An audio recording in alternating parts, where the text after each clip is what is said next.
అందరికీ నమస్కారం.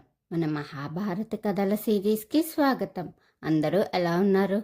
నేనైతే చాలా బాగున్నాను. మీరెలా ఉన్నారో కమెంట్ రూపంలో తెలియజేసేయండి. మరి సంక్రాంతి అందరూ చాలా చక్కగా జరుపుకున్నారా? మేమైతే చాలా బాగా జరుపుకున్నాం. మీరెలా జరుపుకున్నారో కమెంట్ రూపంలో తెలియజేసేయండి. మరి ఈ కథను ఎంతవరకు చెప్పుకున్నామో గుర్తుంది కదా. తర్వాత కథ ఏంటో చూసేద్దామా. మరి మహాభారతంలో సుహోత్రుడి పరిపాలన తర్వాత ఏమైంది తెలుసుకుందామా. మరి ధర్మం, న్యాయం, ప్రజాహితమే రాజధర్మం అని నమ్మిన రాజు సుహోత్రుడు.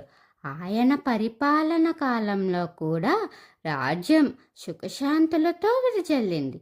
కానీ ఆయన తర్వాత జరిగిన సంఘటనలే మహాభారత చరిత్రను మలుపు తిప్పాయి. అసలు సుహోత్రుడి తర్వాత రాజ్యాన్ని ఎవరు పాలించారు? తన వారసులకు అప్పగించారా లేదా? మహాభారతానికి దారివేసిన వంశం ఎలా ప్రారంభమైంది? సుహోత్రుడు వృద్ధాపంలోకి వచ్చిన తరువాత రాజ్యభారాన్ని ఎవరికి అప్పగించారు? ఈ విషయాలన్నీ తెలుసుకోవాలని ఆసక్తిగా ఉందా? ఎదురు చూస్తూ ఉండండి తర్వాత వీడియో కోసం. వీడియో నచ్చితే లైక్, షేర్, కామెంట్ చేయండి. మన ఛానల్ని సబ్స్క్రైబ్ చేయండి. ఓం శ్రీ మాత్రే నమః.